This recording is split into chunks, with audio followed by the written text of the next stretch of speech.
آل محمد اللہم صلی علی محمد وآل محمد اللہم صلی علی محمد وآل محمد اللہم صلی علی محمد وآل محمد بسم اللہ الرحمن الرحیم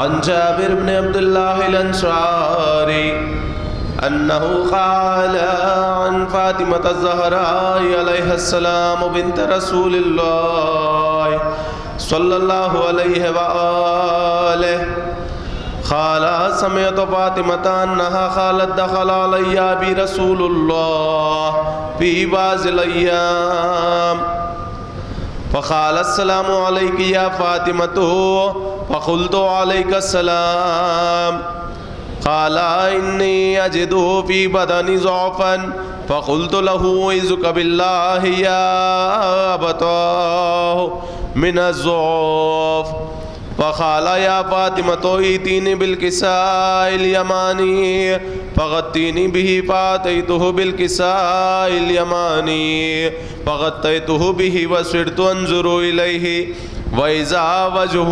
يَتَلَالَوْ كَأَنَّهُ الْبَدْرُ فِي لَيْلَةِ تَمَامِهِ وَكَمَالِهِ اللهم صل على محمد وعلى محمد فما كانت إلا ساعة وإذا بولدي الحسن قد أقبل وقال السلام عليك يا أماه فقلت عليك السلام يا قرة عيني وثمرة فؤادي فقال يا أمه إني أشم عندك رائحة طيبة كأنها رائحة جد رسول الله فقلت نعم إن جدك تحت الكساء فأقبل الحسن نحو الكساء وقال السلام عليك يا جداه يا رسول الله أتأذن لي أن أدخل معك تحت الكساء وقال وعليك السلام يا ولدي ويا صاحب حوزي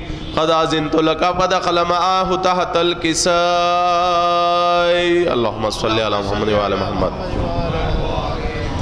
فما كانت إلا ساعة وإذا بولدي الحسين قد أقبل وقال السلام عليك يا أماه فقلت وعليك السلام يا ولدي ويا قرة عيني وثمرة فؤادي فقال لي يا أماه إني أشم عندك رائحة طيبة كأنها رائحة جد رسول الله صلى الله عليه وآله فقلت نعم إن جدك وأخاك تحت الكساء فدنا الحسين نحو الكساء وقال السلام عليك يا جداه والسلام عليك يا من اختراه الله أتأذنوا لي أن أكون معكم تحت الكساء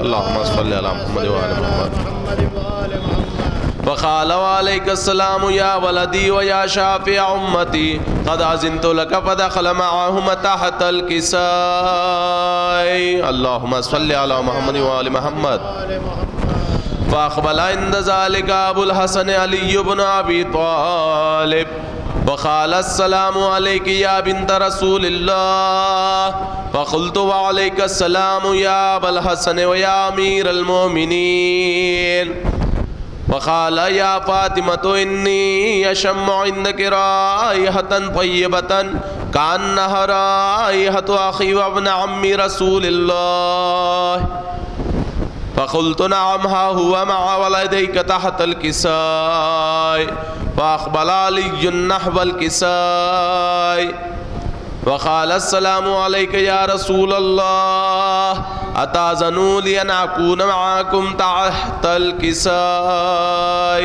اللهم صل على محمد قال له عليك السلام يا أخي ويا وصي وخليفتي وصاحب لواي قد أذنت لك فدخل علي تحت الكساء اللهم صل على محمد وعلى محمد ثم آتيت نحو الكساء وقلت السلام عليك يا أبتاه يا رسول الله أتأذنوا لي أن أكون معكم تحت الكساء قال وعليك السلام يا بنتي ويا بزعتي قد أذنت لك فدخلت تحت الكساء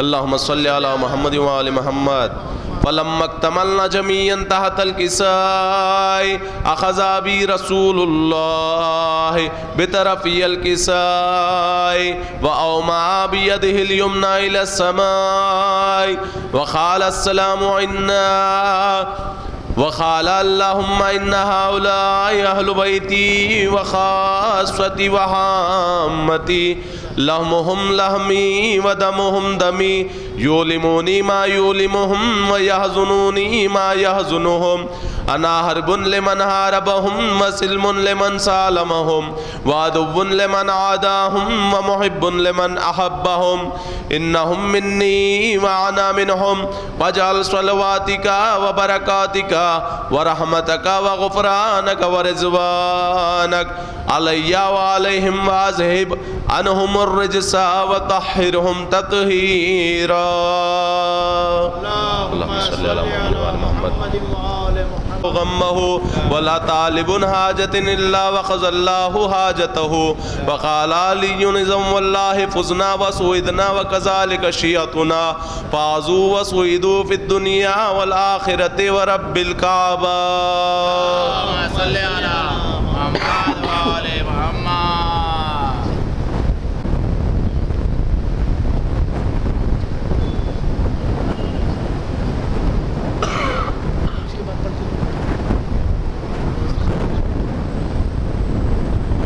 صلوات اللهم صل على محمد وآل محمد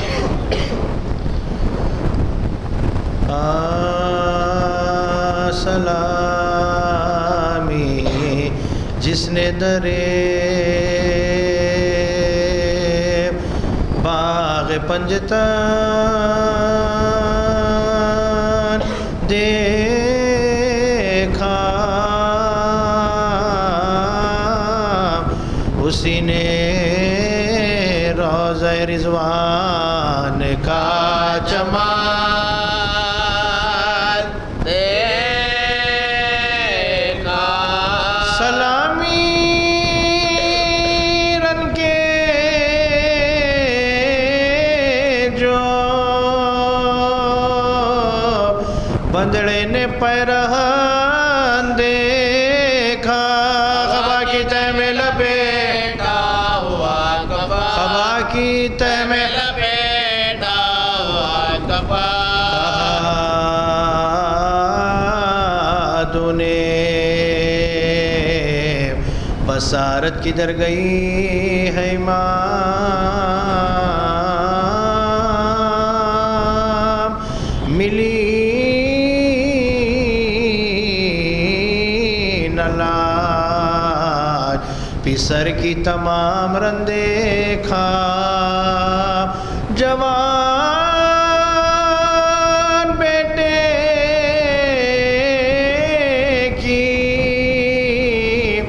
میت نہ تم نے پہچانی یہ کس کا نیز بازار ہے یہ کس کا نیز بازار ہے یہ کس کا دیکھا سلامی جس نے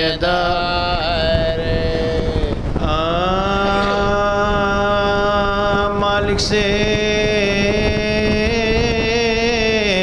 بھرے گھر کے اجڑ جانے کو پوچھو گھر والوں سے یہ تفرقہ پڑ جانے کو پوچھو ماں باپ سے قسمت کے بگڑ جانے کو پوچھو شبیر سے اکبر کے بھی چڑھ جانے کو پوچھو اللہ نہ دکھلائے علم نور نظر جاتا ہے آنکھوں سے لو قلب و جگر جس وقت اکبر کو لگا زخم جگر کا سینے میں رکا کے دم اترش کے خمر کا گرتے ہوئے گھوڑے سے خیال آیا پدر کا چلائے کہ اب کچھ ہے دنیا سے پدر بے کس کی مسافر کی خبر لیجئے بابا اپنے علی اکبر کی مدد کیجئے بیٹے کی صدا سن کے ہوا صدمہ جاں کا ایک ہو کلیجے میں اٹھی بیٹھ گئے شام معلوم ہوا جان چلی کے ہمراہ دل تھام کیا تو سکایا دل تھام کیا تو سکایا رنگ اڑ گیا تھا کہ سوپا گرد پڑی تھی چورا کے جو دم لے تو بصارت میں کمی دے چورا کے جو دم لے تو بصارت میں کمی دے لے آئی جو بیتاب یہ دل لاش پس پر جھکتے ہی نظر پہلے پڑی زخم جگر پر ایک تیر لگا قلب شہ جن و بشر پر سینے پہ کبھی ہاتھ کو مارا کبھی ضربہ سینے پہ کبھی ہاتھ کو مارا کبھی ضربہ اوپر کے دم شیر کو بھرتے ہوئے دیکھا بابا نے جواب بیٹے کو مرتے ہوئے دیکھا بابا نے جواب بیٹے کو مرتے ہوئے دیکھا چلائے شہیدی علی اکبر پدر آیا اٹھو میرے پیارے میرے دل بر پدر آیا تم ڈھونڈتے تھے اے مہ انور پدر آیا ناشاد پدر بے قصبے پر پدر آیا ناشاد پدر بے قصبے پر پدر آیا کچھ دل کی کہو بات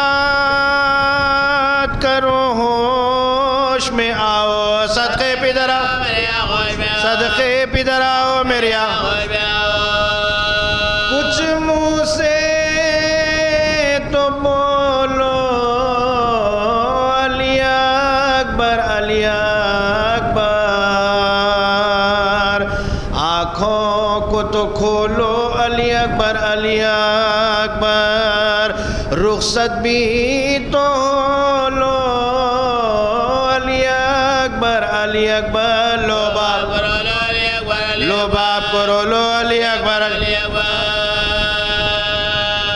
دلہا بھی سارام سے سوتے نہیں بیٹا ہم روتے تم ہمیں روتے نہیں بیٹا ہم روتے اور تم ہمیں روتے نہیں بیٹا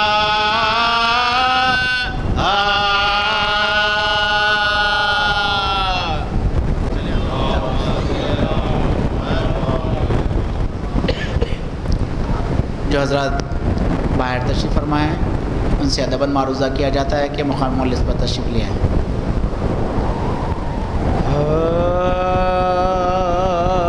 رو رو کہتی تھی مانو یہ دکھیا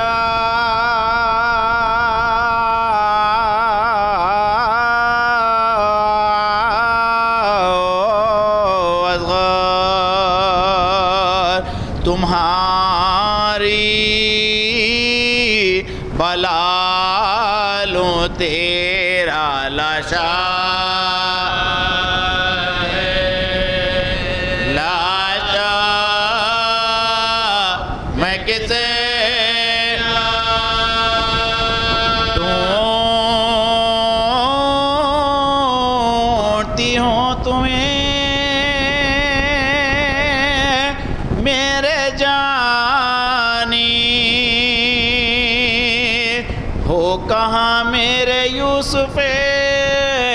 رسانی پیاس میں تم نے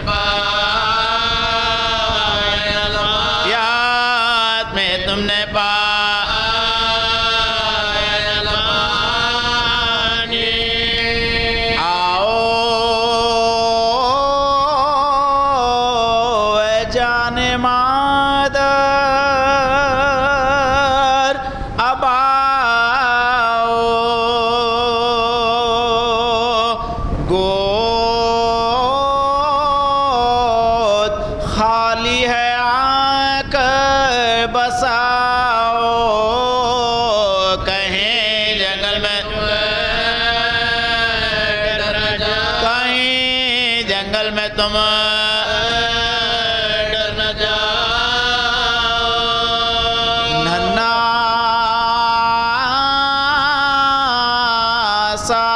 سینا پر چڑھا ہے کنبا سرننگے روتا کھڑا ہے جھولا کالے تمہارا جھولا کالے تمہارا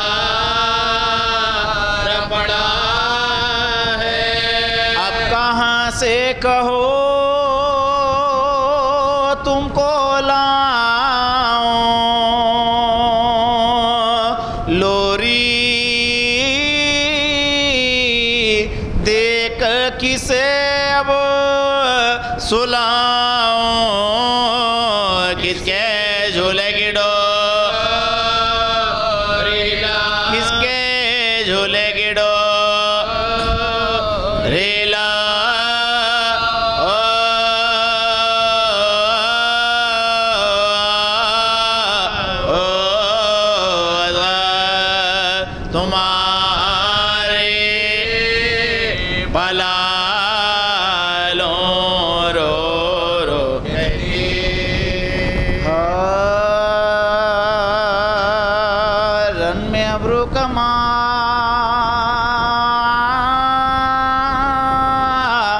قیامت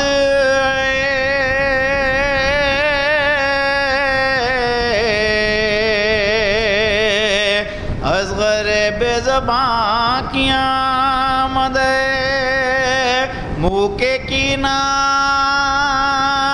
تواں قیامت پیاسے پیاسے کی نیمدہ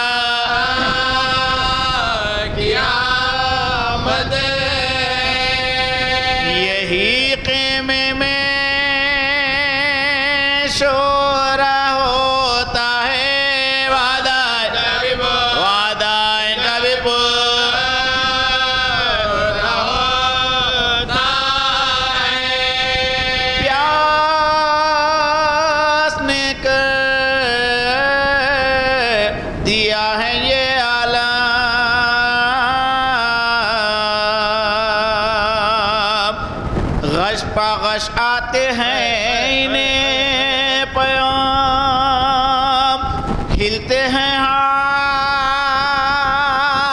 پاؤں بھی کم کام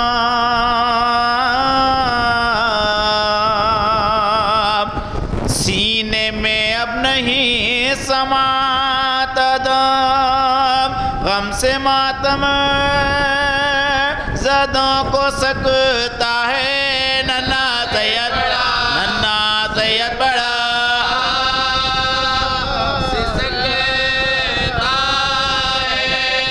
سینہ گرمی کے مارے جلتا ہے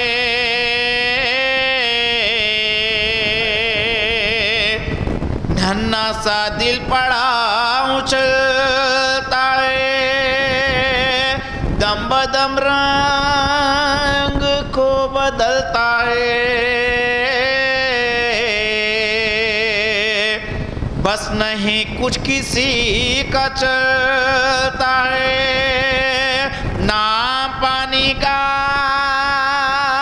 سب جو لیتے ہیں منہ کو گھبرا کے گو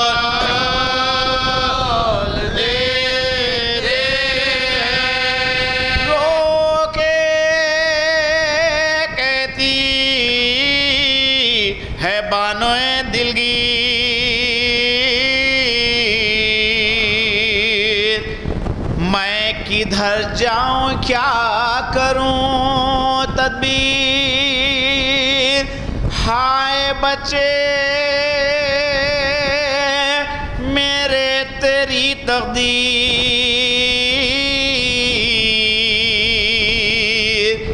نہ تو پانی ملا تجھے نہ شیر، حال جب دیکھتی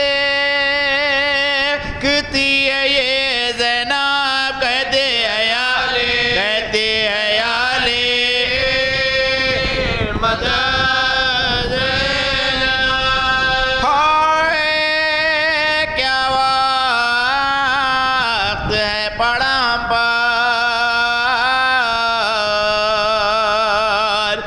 کرنے پائے نہ ماتم اکبر، ہوئی درپیش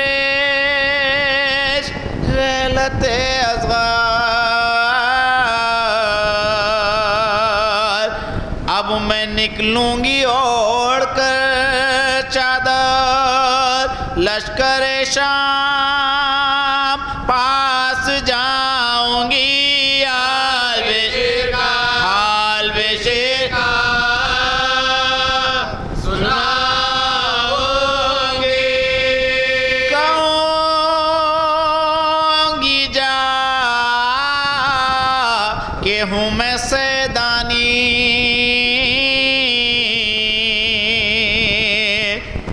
دیکھو مرتا ہے یہ میرا جانی، تشنگی کی ہے اس پر طغیانی، واہ کیا خوب کی ہے مہمانی، کرو سیراب لال کو میرے، پانی دونوں نے پانی دونوں نے حال کو میرے، ظالم واسطہ پیمبر کا،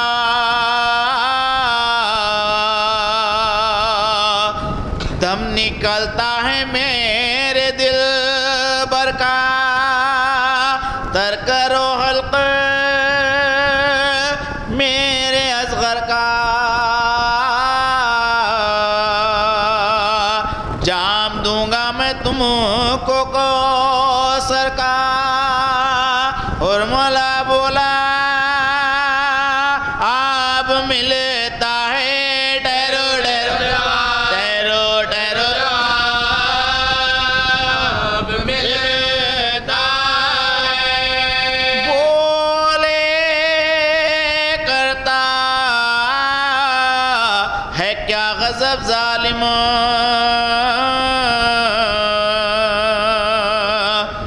مارتا کیوں ہے بے سبب ظالم، پانی مانگیں گے ہم نہ اب ظالم،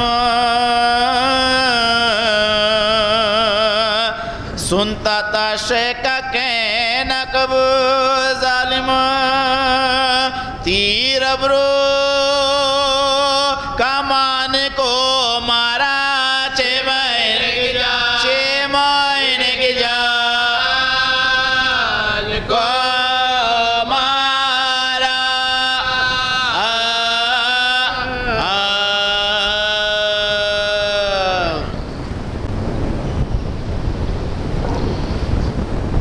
صلوات اللہم صلی علی محمد وآل محمد،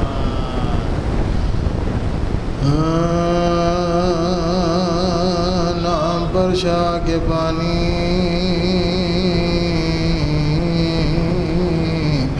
جو پلا دیتے ہیں میر کو سر نے مجھے، میر کو سر نے مجھے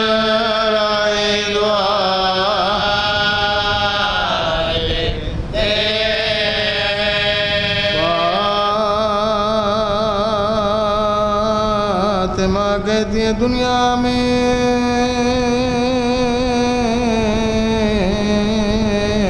یا با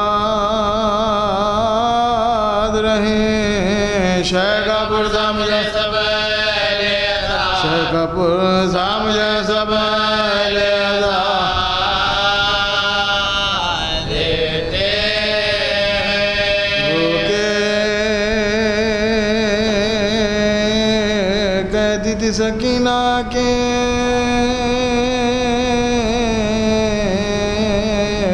ہمیں قید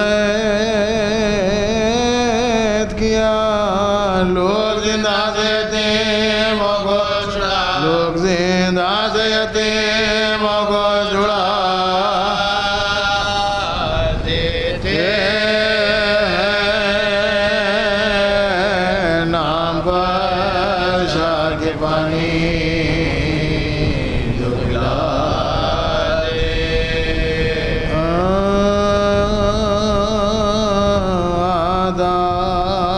سے کرے تھے یہ مولا غریب ہوں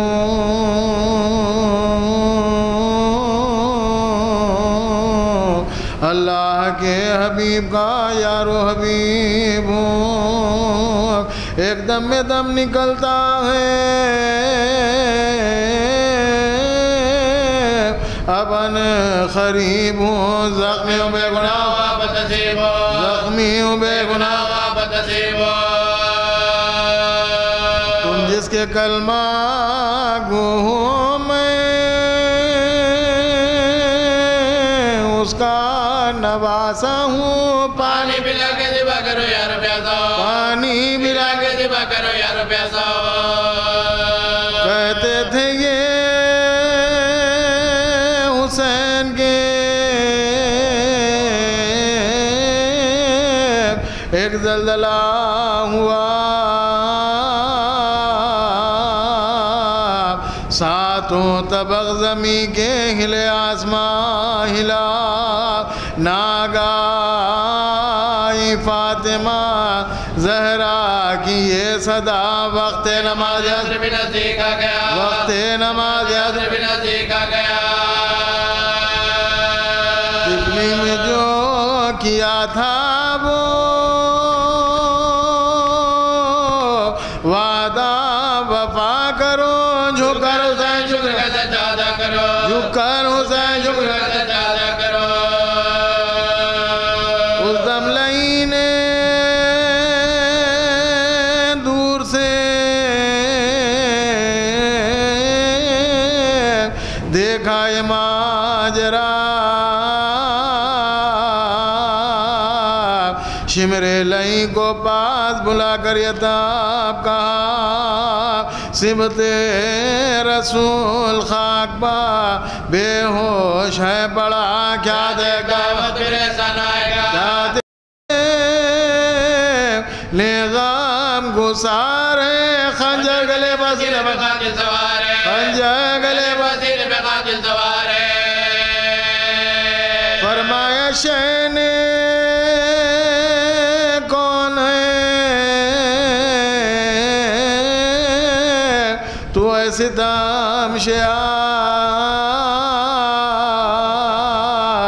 کیوں میرے زخمی سینے پا کر ہوا سوار خنجر میرے گلے پا جو رکھتا ہے بار بار سمجھائے گی خدا خدا مجھے تو گناہ کا سمجھائے گی خدا مجھے تو گناہ کا دیتا ہے رانج روح رسالت پناہ کو کیوں ذبح کرنے آیا مجھ پہ گناہ کو کیوں ذبح کرنے آیا مجھ پہ گناہ کو اس پر بھی کچھ نہ دل میں لئی کے اثر ہوا خنجر سے کاٹنے لگا مظلوم کا گلا خنجر سے کاٹنے لگا مظلوم کا گلا اس وقت آئی فاطمہ زہرا کی یہ صدا اے شمر میرا لال بے جرم بے خطا اے شمر میرا لال بے جرم بے خطا یہ ظلم مصطفیٰ کے نواسے کے حلق پر خنجر نہ بے رک کے بعد خنجر نہ بے رک کے بعد کے حلق پر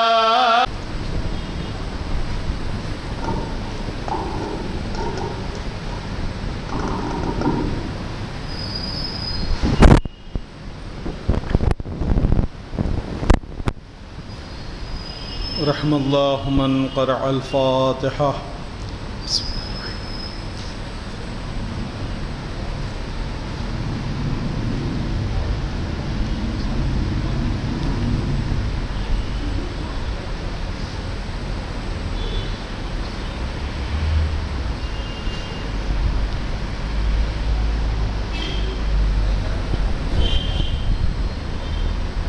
أعوذ بالله من الشيطان الرجيم. بسم الله الرحمن الرحيم. الحمد لله رب العالمين. الصلاة والسلام والتحية والإكرام على النبي الأمي المكي المدني الخرشي الهاشمي تهيتها مسراد المذيء الكوكب الدري صاحب الوقار والسكينة المدفون بأرض المدينة العبد المعيد والرسول المصدد المصطفى الأمجد المحمود الأحمد حبيب إله العالمين ورحمة للعالمين أبي القاسم محمد صلى الله عليه أهل بيته الطيبين الطاهرين المعصومين المظلومين ولعنة الله على أعدائهم أجمعين من الآن إلى قيام يوم الدين. أما بعد فقد قال الله تبارك وتعالى في القرآن الحكيم وهو قوله الحق وهو أصدق الصادقين. بسم الله الرحمن الرحيم.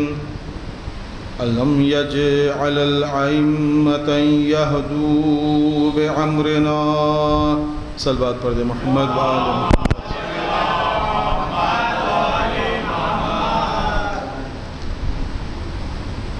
عزیزان محترم، ارشاد باری کائنات ہو رہا ہے. وَجَعَلْنَاهُمْ أَئِمَّةً يَهْدُونَ بِأَمْرِنَا. پروردگار عالم نے جب ساری کائنات کو خلق کیا تو مقصد خلقت کو بھی واضح کر دیا کہ ہم نے اپنی معرفت کے لیے کائنات کو خلق کیا ہے. حدیث قدسی میں ارشاد رب العزت ہو رہا ہے کنت کنزا مخفیہ، میں ایک چھپا ہوا خزانہ تھا، میں نے چاہا کہ میں پہچانا جاؤں تو میں نے مخلوق کو خلق کیا. فخلقت الخلق لکی اعرف. میں نے مخلوق کو خلق کیا تاکہ میں پہچانا جاؤں. پروردگار عالم نے جب مقصد خلقت کو بھی بتا دیا کہ ہم نے اپنی معرفت کے لیے پیدا کیا ہے تو اپنی معرفت کے لیے راستے بھی بتائے کہ ہماری معرفت تم کیسے حاصل کر سکتے ہو.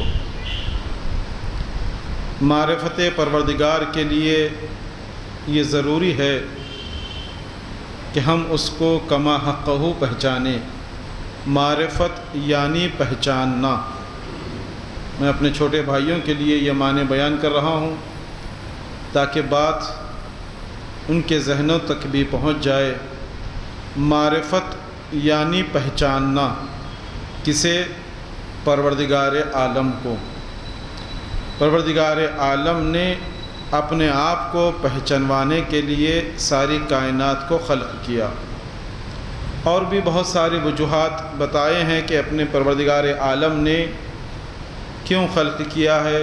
قرآن مجید نے بھی اعلان کیا، وما خلقت الجن والانس الا لیعبدون، ہم نے جن و انس کو نہیں پیدا کیا مگر یہ کہ وہ میری عبادت کریں۔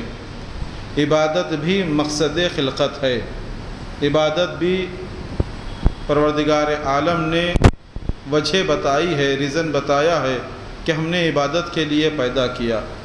لیکن در حقیقت عبادت کو بھی دیکھا جائے تو عبادت کیوں کی جا رہی ہے؟ قرب پروردگار سے قریب ہونے کے لیے۔ پروردگار سے قریب کیوں ہونا ہے؟ اس کی بھی کوئی نہ کوئی وجہ بتائی گئی ہے۔ آخری وجہ ہے معرفت پروردگار کو پہچاننا۔ ہم میں کتنے ایسے ہیں کہ جو پروردگار کو پہچانتے ہیں؟ اگر سوال کیا جائے کہ ہمارے پاس پروردگار کی معرفت کتنی ہے، ہم کتنا پروردگار کو پہچانتے ہیں؟ کیا صرف یہ کہہ دینا کہ ساری دنیا کا پیدا کرنے والا ایک ہے اور اسی کو اللہ کہا جاتا ہے؟ کیا اس ایک جملے کے لیے پروردگار عالم نے جناب آدم سے لے کر آج تک اور آج سے لے کے قیامت تک ساری کائنات کو چلا رہا ہے کہ آپ یہ کہیں کہ ساری دنیا کا چلانے والا کوئی نہ کوئی ہے اور جو چلا رہا ہے وہ پروردگار ہے؟ تو یہ بات تو سمجھ میں نہیں آتی، جبکہ نتیجہ یہی ہے، نتیجہ یہی ہوگا کہ کوئی نہ کوئی اسے چلا رہا ہے اور وہی پروردگار ہے۔ لیکن کیسے؟ اس کے علاوہ اور کیا ہے کہ جسے ہم معرفت کہہ سکیں؟ معرفت میں بتا چکا، معرفت یعنی پہچاننا۔ اب اس کے لیے ہمیں یہ ضروری ہے کہ ہم معرفت کی معرفت حاصل کریں، یعنی یہ کہیں کہ پہچاننا کسے کہتے ہیں۔ اس لیے کہ یہ بھی ایک سب سے بڑا اہم مسئلہ ہے ہمارے لیے کہ ہم کسی چیز کا ڈیفینیشن یا کسی چیز کی تعریف کرتے ہیں تو اس کے لیے بھی ہمیں تعریف کرنے کے تعریف کسے کہا جاتا ہے۔ بھائی ہم اس چیز کی تعریف کر رہے ہیں، مثلا یہ مائک ہے، مائک کو آپ سمجھا رہے ہیں، مائک کی تعریف کی جا رہی ہے، تو کہتے ہیں کہ تعریف کسے کہتے ہیں، پہچاننا کسے کہتے ہیں؟ پروردگار عالم نے اپنی معرفت کے لیے پیدا کیا، اپنے آپ کو پہچانوانے کے لیے پیدا کیا، تو پہچاننا کسے کہا جاتا ہے؟ سب سے پہلے مسئلہ یہیں پر آ کر ہمیں پھنس جاتے ہیں کہ ہم معرفت کسے کہتے ہیں، پہچاننا یعنی علم کسے کہا جاتا ہے۔ اگر الفاظ کو بدل کر کہا جائے کہ علم کسے کہا جاتا ہے، تو اب یہاں پہنچ کر مولا متقیان حضرت علی ابن ابی طالب علیہ السلام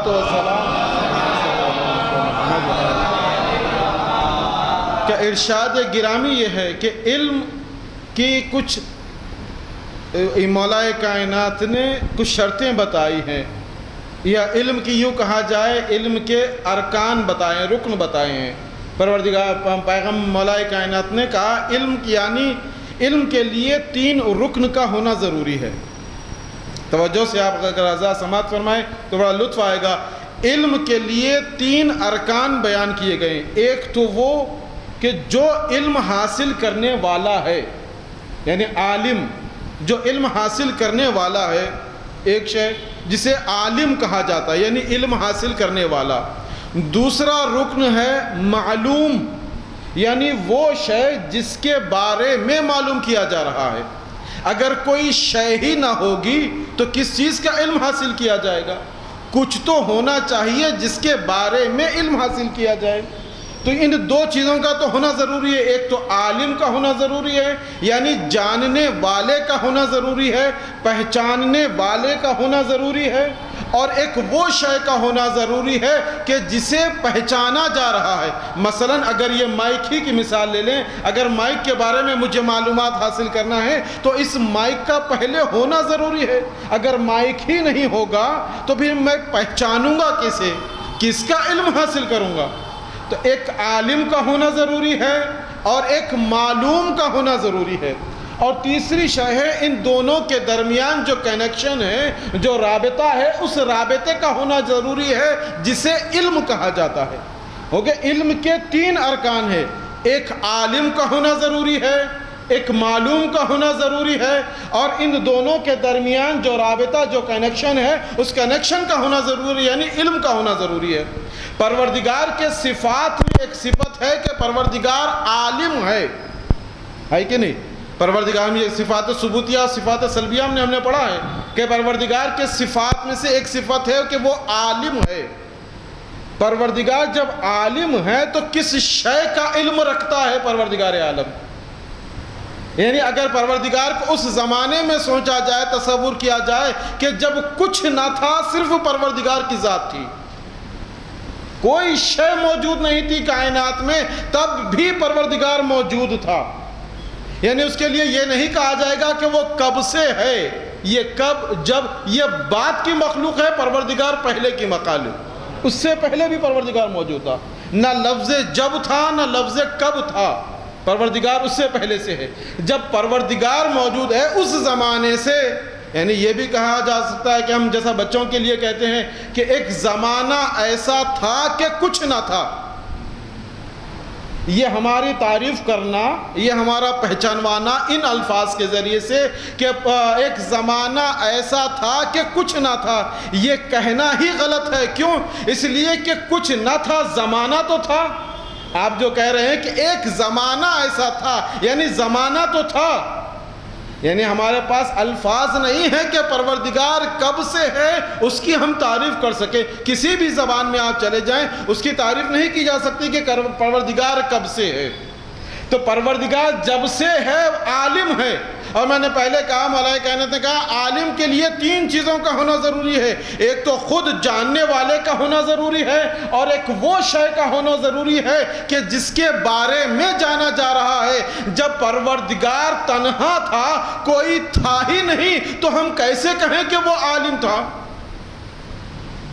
میرا سوال ویلڈ ہے کہ نہیں؟ کہ جب پروردگار کے علاوہ کوئی ہے ہی نہیں، تو پھر کس چیز کا علم پروردگار کے پاس تھا کہ ہم اسے عالم کہہ رہے ہیں؟ مولا کائنات عزیزو، بڑے آسان الفاظ میں مولا کائنات نے بتایا کہ دیکھیں، مولا نے یہ کہا ہے کہ تین ارکان ہیں، عالم ہونا، معلوم کا ہونا، اور دونوں کے درمیان میں کنیکشن، رابطہ ہونا، جسے علم کہا جاتا ہے۔ مولا نے یہ نہیں کہا کہ تینوں الگ الگ ہونی چاہیے، نہیں، یہ تینوں ایک ذات میں بھی جمع ہو سکتی ہے۔ پروردگار تھا، خود اس کو اس کا علم تھا، پروردگار کو پروردگار کا علم تھا۔ یہ اور بات ہے کہ ہم پروردگار کو کئی ناموں سے جانتے ہیں، پروردگار کو ہم کئی ناموں سے جانتے ہیں۔ پروردگار کو رازق کہہ کر پکارا جاتا ہے، رحمان کہہ کر پکارا جاتا ہے، رحیم یہ سارے صفات پروردگار کے پاس موجود ہیں۔ لیکن اگر دیکھا جائے تو آج کل ایک پروردگار کی صفت جو بہت زیادہ اس نام سے پروردگار کو پکارا جا رہا ہے، کریم ہے، حکیم ہے، علیم ہے، رزاق ہے، جبار ہے، یہ ساری صفات پروردگار کے ہیں۔ لیکن آج کل جو اس ماحول میں ہم زندگی گزار رہے ہیں، آج کل کے ماحول میں ایک نام سب سے زیادہ پکارا جا رہا ہے، اور وہ ہے یا شافی۔ یا شافی، اس لیے کہ یہ وبا جو پھیلی ہوئی ہے، ہم اس وجہ سے پروردگار کو یہی نام لے کر پکار رہے ہیں، یا شافی، اے شفا دینے والے، ہمیں اس بیماری سے جلد شفا دے دے، یہ اس بیماری کا جلد خاتمہ کر دے۔ کیوں؟ اس لیے کہ تقاضا یہ ہے، جب کبھی کس مانگا جاتا ہے، ائمہ طاہرین نے ہمیں تعلیم دی ہے، مولا کائنات نے کہا ہے ہم سے کہ دیکھو، جیسا ہم نے کہتا ہوا سنو ویسے کہو، قل کما تقول لی، جیسا مجھے کہتا ہوا دیکھو ویسے ہی پروردگار سے گفتگو کرو۔ دعاؤں کی جو تعلیم دی گئی ہمیں یہی کہا گیا، جیسا ہم سے سنو ویسے ہی پروردگار کے سامنے گفتگو کرو، نہ ایک لفظ کا اضافہ ہونا چاہیے، نہ ایک لفظ کی کمی ہونی چاہیے۔ ترجمہ تو بہت دور کی بات ہے، ہم جو کہہ رہے ہیں کہ بھئی ہم جو کیا پڑھ رہے ہیں دعائے کمیل میں ہمیں سمجھ میں نہیں آ رہا، ہمیں ترجمہ پڑھنا چاہیے، اجازت نہیں ہے۔ مولا کائنات نے کہا قل کما تقول لی، جیسا مجھ سے کہتے ہوئے سن رہے ہو ویسے سنو، ویسے پروردگار سے گفتگو کرو۔ دعاؤں کا ترجمہ آپ کے دل کو تو مطمئن کر سکتا ہے، لیکن حقیقت حیات کو بیان نہیں کر سکتا۔ حقیقت حال کو بیان نہیں کر سکتا۔ پیغمبر اکرم سے لے کر آخری امام تک سب جانتے ہیں کہ پروردگار سے کیسی گفتگو کی جائے۔ آج ہم دیکھیں کس طریقے سے پروردگار کو جب مانگا جاتا ہے کیسے مانگا جاتا ہے۔ اگر آپ کو رزق مانگنا ہو تو آپ یہ نہیں کہیں گے یا جبار رزق دے دے۔ اگر آپ کو علم چاہیے تو آپ یہ نہیں کہیں گے اے ساحر مجھے علم دے دے، یا جس چیز کی ضرورت ہوگی اسی لقب سے پروردگار کو پکارا جائے گا۔ اگر علم کی ضرورت ہوگی تو پروردگار کو کہا جائے گا اے علیم مجھے علم دے دے۔ بیمار ہے تو کہا جائے گا اے شفیع، اے شفا دینے والے مجھے شفا دے دے۔ جیسی ضرورت ہوگی ویسا ہی نام پروردگار کا پورا کہا جائے گا۔ اور یہ اسی چیز سے ہمیں یہ بات بھی سمجھ میں آ رہی ہے کہ جو ہم پہ یہ سوال کیا جاتا ہے کہ بھائی آپ تو یہ کہتے ہیں ابدنا محمد، آخرنا محمد، کلنا محمد، ہے کہ نہیں ہمارے پاس؟ ہم یہ جب کہتے ہیں تو پھر سب کو آپ محمد کیوں کہتے ہیں؟ کسی کو باقر کہتے ہیں، کسی کو جعفر کہتے ہیں، کسی کو صادق کہتے ہیں، یہ کیوں کہا جا رہا ہے؟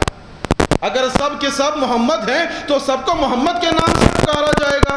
کبھی باقر کہہ کر پکارا جا رہا ہے، کبھی حسن کہہ کر پکارا جا رہا ہے، تو جواب یہی دیا جائے گا کہ دیکھو یہ 14 ہستیاں وہ ہیں کہ جو مظاہر پروردگار ہے، مظہر پروردگار کی جو کیفیت ہے وہی کیفیت یہاں پائی جا رہی ہے۔ جب علم کی ضرورت ہوگی تو پروردگار کو یا علیم کہہ کر پکارا جائے گا، جب رحم کرنے کی ضرورت ہوگی تو یا رحمان و یا رحیم کہہ کر پکارا جائے گا۔ وہی کیفیت ائمہ طاہرین کی ہے۔ جب صلح کی ضرورت ہوگی تو حسن کہہ کر پکارا جائے گا، جب رضائے الہی حاصل کرنا ہوگی تو رضا کہہ کر پکارا جائے گا، جب ساری کائنات کو ہدایت کی ضرورت ہوگی تو یا مہدی کہہ کر پکارا جائے گا۔ ایک صلوات پڑھ دے محمد و آل محمد۔ پروردگار کے جو صفات ہے انہی 14 میں پائے جا رہے ہیں۔ اس آیت شریفہ کی میں نے تلاوت کا شرف حاصل کیا۔ وَجَعَلْنَاهُمْ أَئِمَّةً يَهْدُونَ بِأَمْرِنَا، ہم نے انہیں امام بنایا، یہ ہمارے امر کی ہدایت کرتے۔ پروردگار کے جتنے صفات ہیں انہی 14 سے ظاہر ہو رہے ہیں۔ یہ پرانی گفتگو ہے جس کے لیے وقت درکار نہیں ہے، نہ مجھ میں اتنی صلاحیت ہے کہ میں ان چیزوں کو بیان کر سکوں۔ پروردگار نے اپنی معرفت کے لیے جب پیدا کیا ہے تو پروردگار کی معرفت بغیر ان 14 کے حاصل نہیں ہو سکتی، اس لیے کہ ہمارا جتنا علم پروردگار کے بارے میں ہے وہ سب کائنات کو دیکھ کر ہم نے پروردگار کو پہچانا، یعنی آثار کو دیکھ کر حقیقت کو ہم نے سمجھا ہے۔ اس کی مثال یوں دی جاتی ہے جیسا کہیں سے اگر دھواں اٹھ رہا ہو تو دھوئیں کو دیکھ کر ہمیں اس بات کا یقین ہوتا ہے کہ وہاں آگ لگی ہوئی ہے۔ ہمارا علم جتنا، اب یہ نہیں، ہم نے یہ نہیں دیکھا کہ آگ لگی ہے یا نہیں لگی ہے، صرف یہ علم حاصل ہو گیا کہ دھواں اٹھ رہا ہے اس کا مطلب آگ لگی ہوئی ہے، یعنی اثر کو دیکھ کر مؤثر کا ہمیں پتہ چل رہا ہے۔ آگ کو دیکھا دھوئیں کا علم ہوا ہے، اثر کو دیکھا مؤثر کا علم ہوا ہے، لیکن آگ اگر کبھی دکھ جائے، اگر آگ ہمیں دکھ جائے تو جو پہلے جو یقین تھا ہمارا آگ کو دیکھ کر، دھوئیں کو دیکھ کر آگ کا علم ہوا تھا، اب جب آگ سامنے جل رہی ہو تو ہمیں اور یقین میں اضافہ ہو جائے گا۔ کیوں؟ اس لیے کہ اب تک صرف دھوئیں کو دیکھا تھا، اب آگ کو دیکھ رہے ہیں، آگ کو دیکھ رہے ہیں۔ یہ کیا ہوا؟ یقین میں اور اضافہ ہو رہا ہے، پروردگار کے وجود پر اور یقین میں اضافہ ہو رہا ہے، لیکن پروردگار کی حقیقت سے اب بھی واقف نہیں ہوئے، صرف دیکھ رہے ہیں، لیکن اس کے یقین میں اور اضافے کی خاطر اگر ہم آگ میں کود جائیں کیا ہوگا؟ پہلے جو 2 یقین تھے ان 2 یقین سے بہتر یہ یقین ہوگا۔ کیوں؟ اس لیے کہ اب آگ کو جلاتے ہوئے دیکھا نہیں ہے، دھوئیں کو نہیں دیکھا ہے، بلکہ آگ کی گرمی کو محسوس کیا ہے ہم نے۔ اب جو یہ یقین ہوگا یہ یقین سب سے بہتر یقین ہوگا۔ جتنا یقین کائنات میں پروردگار کے ہونے کا جس کے پاس ہے وہ سب محسوس کیا ہوا یقین نہیں ہے، صرف آثار کو دیکھ کر پروردگار کا یقین ہوا ہے۔ لیکن یہ 14 ہستیاں ایسی ہیں، مولا امام حسین نے دعائے عرفہ میں یہی فرمایا تھا کہ پروردگار میں نے تجھ کو تجھ سے پہچانا ہے۔ دنیا کی کائنات کو دیکھ کر یہ ہمارا علم ہے کہ جو کائنات کو دیکھ کر کہ یہ یقین کرتے ہیں کہ کوئی ہے، لیکن اہل بیت وہ نہیں ہے کہ جو دنیا کو دیکھ کر پروردگار کا یقین حاصل کریں۔ جب مولا سے پوچھا گیا کیف عرفت ربک، پیغمبر اکرم نے مولا کائنات سے پوچھا یا علی تم نے تمہارے پروردگار کو کیسا پہچانا؟ مولا نے کیا کہا؟ عرفت ربی برب، میں نے اپنے رب کو رب سے پہچانا ہے۔ یہ جو یقین ہے ہماری طرح یقین نہیں ہے کہ آج جو ہمارے پاس بہت ساری چیزیں ایسی ہیں کہ جسے ہم نہیں دیکھتے ہیں لیکن یقین کر لیتے ہیں۔ بہت سے ممالک ایسے ہیں کہ جسے ہم نے نہیں دیکھا ہے لیکن اس کے ہونے کا یقین ہے یا نہیں ہے۔ مثلا اگر یورپ کے کسی کنٹری کا نام لیا جائے، کتنے لوگ ایسے ہیں جو وہاں نہیں گئے ہیں۔ اگر میں یہ کہوں کہ بھائی اس نام کی کوئی کنٹری دنیا میں موجود نہیں ہے تو آپ میری بات کو نہیں مانیں گے، انکار کر دیں گے۔ کیوں؟ اس لیے کہ اس کے ہونے کا اتنا یقین آپ کو ہوا ہے، جانے والوں نے، آنے والوں نے، نیوز چینل نے اتنا آپ کو سنا دیا ہے کہ آپ کو یقین حاصل ہو گیا ہے کہ اس نام کی کوئی کنٹری دنیا میں موجود ہے۔ لیکن اگر کچھ دن کے بعد وہاں کا ویزا مل گیا اور آپ وہاں پہنچ گئے، وہاں کی فضا نے آپ پر اثر کیا، تو پہلے والا یقین سے یہ دوسرا والا یقین بہتر ہوگا۔ لیکن وہ یقین ہم کہاں سے حاصل کریں؟ پروردگار کا جتنا یقین جس کے پاس ہے وہ صرف علم کے زور پر آیا ہے، سننے سنانے کی حد تک محدود ہے۔ ہم نے پروردگار کو دیکھا نہیں ہے، لیکن مولا کائنات اسی مقام پر ارشاد فرماتے ہیں کہ اگر میری آنکھوں کے سامنے سے پردے ہٹا بھی دیے جائیں تو میرے یقین میں اضافہ ہونے والا نہیں، میرے یقین میں اضافہ ہونے والا نہیں ہے۔ یہ یقین کیسے ہوگا؟ برتنے سے محسوس کرنا پڑے گا۔ اس لیے مجبور ہے کائنات کہ جسے بھی معرفت پروردگار چاہیے اسے در اہل بیت پر آنا پڑے گا۔ اتنا یقین ہونا چاہیے کہ جہاں پر ساری چیزیں پھیکی نظر آنے لگے، کائنات کی ہر شے ہلکی نظر آنے لگے، کہ اثر کوئی ہے تو پروردگار ہی کا اثر ہے۔ ایسے کہاں ملیں گے؟ کربلا کے میدان، کہ جہاں اتنا یقین پروردگار کی ذات پر، لقائے پروردگار، شوق ملاقات پروردگار میں اس قدر حسین نے اپنے اصحاب کو معرفت دی ہے پروردگار کی کہ وہ حسین کو چھوڑ کر جانے کے لیے تیار نہیں۔ ایسی معرفت دی ہے کہ دنیا کا کوئی ظلم ان پر اثر نہیں کر رہا۔ بھوک و پیاس سے کربلا والوں کا جسم پھٹنے لگا تھا، اتنی پیاس کی شدت ہے، 3 دن کی بھوک و پیاس ہے، جسم پھٹنے لگا ہے کربلا والوں۔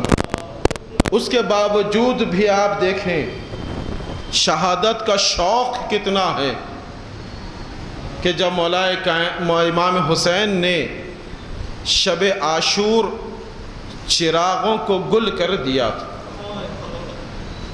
دیکھیں اگر کوئی انسان نیک کام کرنا چاہتا ہے، کوئی اچھائی کرنا چاہتا ہے، تو اس کی اچھائی کے پیچھے کچھ نہ کچھ وجوہات ضرور ہوتی ہیں۔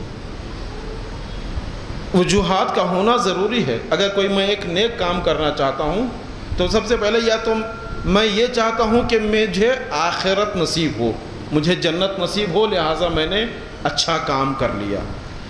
کسی کی فکر یہ ہوتی ہے کہ 4 لوگوں کے ساتھ کھڑے ہوا، کوئی آ کر کچھ مانگ لے تو اب اسے شرم محسوس ہوتی ہے کہ اگر میں نے نہ دیا تو کہیں لوگ مجھے کنجوس نہ سمجھے، کہیں لوگ مجھے بدنام نہ کر دے، لہٰذا میں نے اچھا کام انجام دے دیا۔ یہ وجوہات ہو سکتی ہیں۔ یا کسی کو خوف ہوتا ہے کہ اگر اچھا کام نہیں کروں گا تو جہنم میں ڈال دیا جاؤں گا۔ یہ سب سے مین ریزن ہے جو لوگ اچھا کام انجام دینے کی کوشش کرتے ہیں۔ امام حسین نے کربلا کے میدان میں یا تو شرم و حیا کی وجہ سے کام کرتے ہیں، یاد رکھیں، یا تو شرم و حیا کی وجہ سے اچھا کام انجام دیتے ہیں، یا جہنم کے خوف سے اچھا کام انجام دیا جاتا ہے یا جنت کی لالچ میں کام انجام دیا تھا؟ یہ تینوں وجوہات کو امام حسین نے کربلا کے میدان میں شب عاشور چراغوں کو گل کر دیا تاکہ لوگ یہ نہ سمجھیں کہ تمہیں شرم کی وجہ سے تم میرا ساتھ دینا نہ چھوڑ دو۔ اگر تمہیں شرم آ رہی ہے تو میں چراغوں کو گل کر دیے دیتا ہوں، جو جانا چاہتا ہے وہ چلا جائے۔ کوئی نہ اٹھا۔ امام نے کہا کہ اچھا تمہیں جنت چاہیے تو تمہارے جنت کی ضمانت میں لے رہا ہوں، میں تمہاری جنت کا ضامن ہوں، جو جانا چاہتا ہے وہ چلا جائے۔ تب بھی کوئی نہ اٹھا۔ اس کے بعد کہا اچھا زمانے والوں سے ڈر رہے ہو کہیں لوگ تمہیں بدنام نہ کر دے تو ایک کام کرنا، میرے اہل بیت میں سے کسی کا ہاتھ تھام کر جانا اور یہ کہنا کہ ہم انہیں بچا کر لائے ہیں، ہم حسین کو تنہا چھوڑ کر نہ آئے۔ لیکن تب بھی کوئی نہ اٹھا۔ ایک مرتبہ خاموشی چھا گئی، کربلا کے میدان میں خاموشی چھا گئی ہے۔ اس خاموشی کو توڑا گیا۔ کس نے اس خاموشی کو توڑا؟ ایک جری نے اس خاموشی کو توڑا۔ کہا آقا آپ کو چھوڑ کر چلے جائیں ایسے عالم میں؟ اے مولا اگر ایک بار نہیں 70 مرتبہ بھی اگر ہمیں زندگی دی جائے تو ہم اپنی جان کو آپ پر قربان کریں گے۔ عزیز و حسین نے اپنا اثر اتنا چھوڑا ہے کہ چراغ بجھانے سے پہلے کوئی جان بیٹھا تھا، کوئی علی اکبر بیٹھا ہے، کہیں حبیب بیٹھا ہے، لیکن جب چراغ کو گل کیا اور دوبارہ چراغ کو جلایا اب ہر چہرے میں حسین کا چہرہ نظر آ رہا ہے۔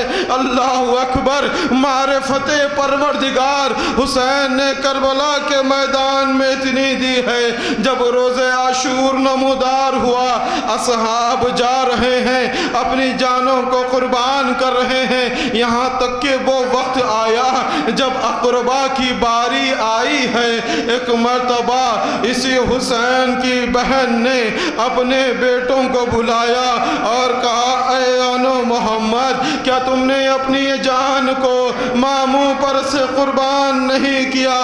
کہا ماں جب کبھی ماموں سے اجازت لیتے ہیں وہ یہی کہتے ہیں تم میری بہن کی نشانی ہو، میں تمہیں کیسے اجازت؟ خدا کسی غم میں نہ رلائے سوائے غم سید الشہداء کے۔ ایک مرتبہ زینب نے فضہ سے کہا جاؤ میرے بھائی کو بلا کر لاؤ۔ فضہ دوڑی ہوئی آئی۔ حسین ایک مرتبہ زینب کے خیمے میں آئے۔ زینب نے حسین کو بٹھایا، اونو محمد کا ہاتھ تھاما، اپنے بھائی کا طواف کرنے لگی۔ کہا بھیا میرے اس قربانی کو مجھ سے قبول کر لیجئے گا۔ زینب نے اجازت دی، حسین نے اجازت دی۔ دونوں جوان میدان کی طرف چلے ہیں، بڑھ بڑھ کر وہ حملے ہو رہے ہیں۔ جب جا رہے تھے تو ماں نے وعدہ کیا تھا اونو محمد پیاسے جا رہے ہو، خبردار خیمے میں علی اصغر ابھی پیاسا ہے۔ وعدہ کیا تھا ماں ہمارا رخ بھی فرات کی طرف نہ ہوگا۔ اب جب عباس کے شاگرد حملہ کر رہے ہیں لیکن 3 دن کی بھوک و پیاس ہے، کہاں تک جنگ کرتے؟ ایک تلوار پڑی، اون کی پھسلیاں چور ہوئی، زمین پر آئے۔ محمد آگے بڑھے، سہارا دیا۔ ایک مرتبہ محمد کے سر پر گرز لگا، زمین پر گرے، آواز دی مامو جان ہمارا سلام آخر قبول کریں۔ یہ آواز کا آنا تھا۔ عباس و حسین دوڑے، دیکھا بیٹے آخری سانس لے رہے ہیں۔ ایک مرتبہ عباس سے پوچھا اے مامو جان یہ بتائیں کہ ہمارے رخ فرات کی طرف ہے؟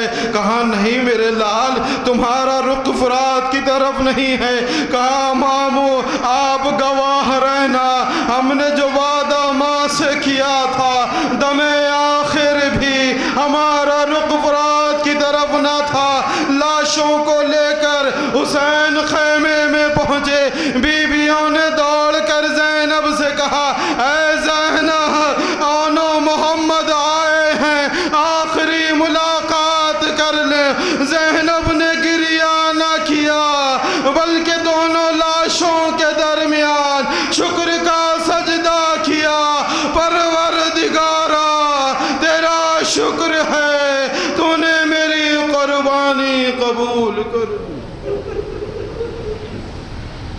ألا لعنة الله على قوم الظالمين وسيعلم الذين ظلموا أي منقلب ينقلبون ربنا تقبل منا إنك أنت السميع العليم بحق محمد وآله الطيبين الطاهرين پروردگار واسطہ تجھے محمد و آل محمد کا ذکر قلیل کو ذاکر اخیر سماعت کو سامعین کرام سے قبول فرما پروردگار واسطہ تجھے محمد و آل محمد کا عزاداری اور عزاداروں کی حفاظت فرما پروردگار واسطہ تجھے شہدائے کربلا کا اس منحوس بیماری کو دنیا بھر سے خاتمہ فرما عزاداری اور عزاداروں کی حفاظت فرما مقامات مقدسہ کی حفاظت فرما امام زمانہ کے ظہور میں تعجیل فرما ہمارا پرسہ امام کی خدمت میں پیش فرما وعجل اللہم تعالی ماتم حسین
ہے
نیزی اصغر کو نظر آئی جمع گئے، دیکھا کھلا سر ہے پریشان ہے مزدے، رونے لگے کہنے لگے نبالی اصغر، ماں مجھے اپنے سینے سے لگا لے، ماں مجھے اپنی گودی میں چھپا لے، ماں میں نیزے پہ ہوں، ماں میں نیزے پہ ہوں، ماں مجھے اپنے سینے سے لگا لے، ماں مجھے اپنی گودی میں چھپا لے، ماں میں نیزے پہ ہوں، ماں میں نیزے پہ ہوں۔ وہ بہت دن ہوئے جھولے میں نہ سویا، ماں تیری عزت کی قسم پھر بھی نہ رویا، اب تجھے دیکھا تو میرے لب ہوئے گویا، آج بندھے ہاتھوں کو جھولا سا بنا دے، سینے سے لگا دے، ماں میں نیزے پہ ہوں، ماں میں نیزے پہ ہوں، ماں مجھے اپنی سینے سے لگا لے، ماں مجھے اپنی گودی میں چھپا لے، ماں میں نیزے پہ ہوں، ماں میں نیزے پہ ہوں۔ گرم ہوا گرم زمین جلتا ہوا تیر، تم ذرا سوچو میرے حد سے بڑا تیر، کیسے کہوں حلق پہ جس وقت لگا تیر، ہو گئے بے ہوش مجھے دیکھنے والے، سینے سے لگا دے، ماں میں نیزے پہ ہوں، ماں میں نیزے پہ ہوں، ماں مجھے اپنے سینے سے لگا لے، ماں مجھے اپنی گودی میں چھپا لے، ماں میں نیزے پہ ہوں، ماں میں نیزے پہ ہوں۔ کب سے سکینہ نے نہیں مجھ کو کیا پیار، کرب و بلا کوفہ کہاں شام کا بازار، کرتی ہے کیا خوب سے بھرے دیکھ کے رخسار، ایسے کے نزدیک ذرا اس کو بلا دے، سینے سے لگا دے، ماں میں نیزے پہ ہوں، ماں میں نیزے پہ ہوں، ماں مجھے اپنے سینے سے لگا لے، ماں مجھے اپنی گودی میں چھپا لے، ماں میں نیزے پہ ہوں، ماں میں نیزے پہ ہوں۔ دھوپ میں تو نے نہ کبھی گھر سے نکالا، تم بڑی پیار سے تو نے مجھے پالا، آج نہیں کوئی مجھے دیکھنے والا، تو ہی مجھے دھوپ کی شدت سے بچا دے، سینے سے لگا دے، ماں میں نیزے پہ ہوں، ماں میں نیزے پہ ہوں، ماں مجھے اپنے سینے سے لگا لے۔ السلام السلام سبت پیمبر، ہائے قتیل جفا، السلام السلام السلام من مجاہد، اصغر شیری زبان، السلام السلام السلام گلشن زہرا، السلام السلام گلشن سہرا، ہم ہیں تیرے عزادار، السلام السلام السلام گلشن زہرا۔